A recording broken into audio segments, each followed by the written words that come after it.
So I live in a place where I'm not native. My ancestors came from Ireland. I've never been to Ireland. I'm in a place where, the colonizers killed off the people who had that real intimate knowledge of language, and they're still here, but they're not actually living alongside me and my elders, like right in my neighborhood. So how do I listen to the land speak where I am? Is that something someone can do without a continuous lineage and knowledge? Are there ways that you in your daily life listen to your land and dialogue with it? In Ireland, we're coming out of this terrible sort of post-colonial time. We are so wounded. The one thing the world knows about the Irish is we drink. Like any colonized people, they drink to overcome the loss of a culture that is that rich. And there's nothing in any unique about Ireland. Every culture in the world has lost that connection with the old ways. So we are slowly squabbling our way back to it. In some ways, I said, we are realizing that we are lucky. We thought this language of ours, the Irish language, was a language of backwardness, of poverty. It's what the British have been telling us. It's what they still tell us. So even right up into the 1980s, the idea was we were a backward, unruly people, and this language of ours was primitive and pagan and barbaric. So we're slowly, only coming out of it now. And again, the only reason we are, I believe, is because of part of this global lifting of the veil, this global rising of a new way. And particularly it is this female consciousness. Again, we don't want to be dualistic, of a new sort. So you don't need to call it a female at all. A new earth-based, energy seems to be arising. And all of us are connected to it. And all of us are vulnerable and feel we are unworthy and we don't know how to make rituals, and how we don't know how to really tap into it. And as I said, there really is nothing unique. There's no reason for me as an Irish person to particularly connect into Ireland, because as I'm realizing, it's the same culture that was in India. We all had one culture. This is a time, if my great-granduncle, and my grandmother were fighting for nationalism, all of us realize this is a time beyond nation, even beyond place. We are all citizens of this earth. And the beauty of, again, the gift I got from these Cree elders were telling me, because I said, I was only pointing out to them and all we've lost. I could do 3 hours about telling you the great loss, the amount we've lost, but I'm sort of focusing on the things that we as a people are beginning to realize that we still have. Louis Cardinal, one of the prime elders, said, you just need to go out and sit in the land and listen. And it's worrying and it's intimidating. How will we listen to the land speak? Why won't the ego come up, or the consciousness, or the worry, or the small-mindedness? Somehow it is all of ours challenge at this time where we are awakening, is to find a way to be comfortable with our inner voice, and to be okay that the ego will come, and to be okay that we'll get things wrong. You can go to these ritual ceremonial sites in Ireland that we're only awakening to, and you will get a load of sort of new age dreamers and idealists, and some of them, all of us, me too, we will be doing embarrassing rituals that are wrong or misguided, but we're opening up something, and hopefully we're the awkward first learners, and maybe those who come after us will say, that was a nice element, that seemed to chime with something that was real. The rest was, so it's an awkward, and I wish there were simpler answers, but we seem to need to just go onto the land wherever we are and see can we feel, and see can we intuit. This feels like the biggest gift, which is we need to do this badly and do it awkwardly. I oftentimes say I speak Crow badly, I speak Mountain badly, but I still speak it and try to speak it. Like the weird capitalistic idea of perfection keeps us from intimacy, keeps us from dialoguing. So I like the invitation to be awkward about it and to do it inappropriately. I was wondering if you could talk about your own relationship to Irish, how you have done that kind of forensic work, how it stayed alive, and how it's much more environmentally matched than the languages that have been pressed upon it.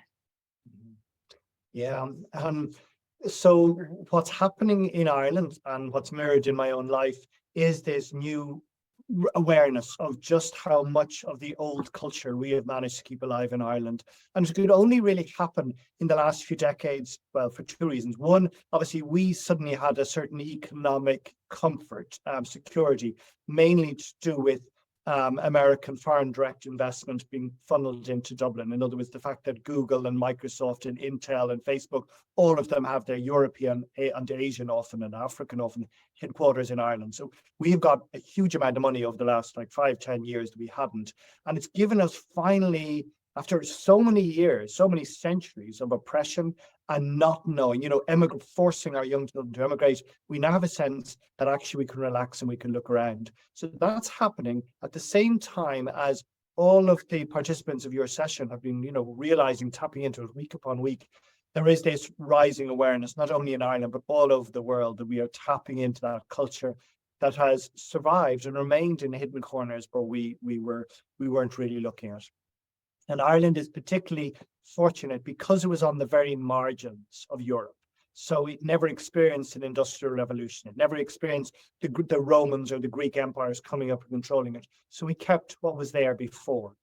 And the reason that I'm personally involved in this work is because of my great-granduncle 4 generations back. So my great-great-great-great-granduncle, who was the last of the old poets of the old Bardic school, the old Gaelic school, which was a tradition of poetry that went back like 2,000, 3,000, 4,000 years. And it was based on the old Druidic schools, the old Druidic idea. So the poet, the file, the word for poet in Irish is a file. And the file was the preserver of the lore of his people.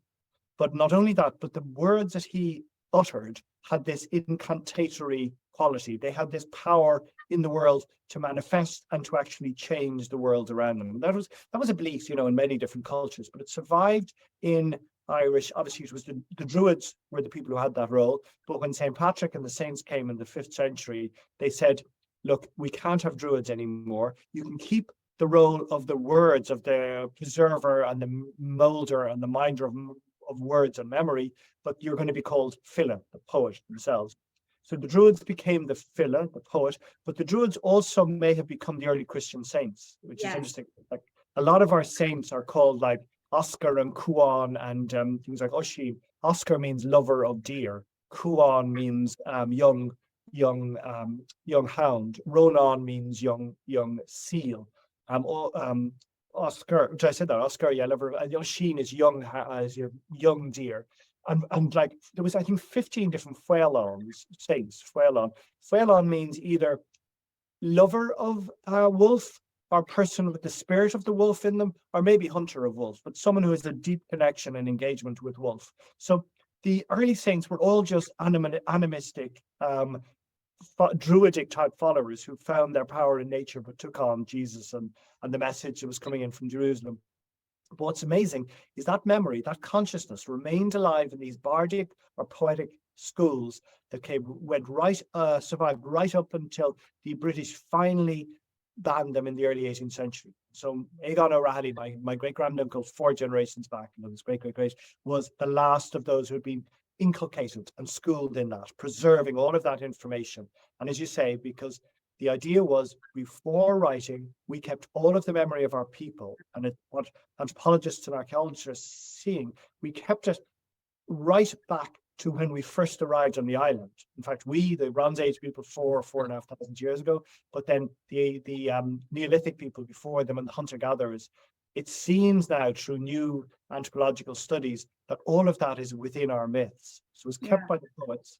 And then Aegon O'Reilly, I said, it died out with him. But luckily, my great-granduncle, the O'Reilly, who founded one of the key figures of the Irish Revolution in 1916, took back that power, went back to West Kerry, where the Irish language had preserved and the myths had preserved, and the stories had been preserved, not in the manuscripts, but in the mouths of the people, generation after generation. He relearned all that and gave it to my grandmother, who was out on the Blasket Island, the main place where the oral lore kept alive. She went out there with him in 1912. And then I was born in 1970. She passed it all on to me.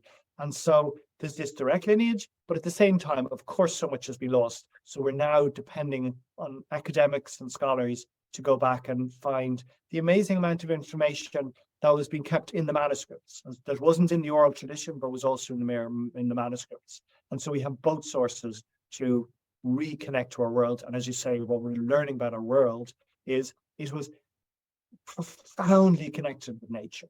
Everything, we managed to survive on this rocky Atlantic coastal island for thousands of years by just tuning into nature, by being aware of every single cycle of the weather, and also always knowing about the other world. The unsail show was this world is unsail show, agus unsail ella, the other world. The sin in Irish today, you have these words, the difference between counter, and counter is a place or a locality or a region, and altar. Altar is the other world.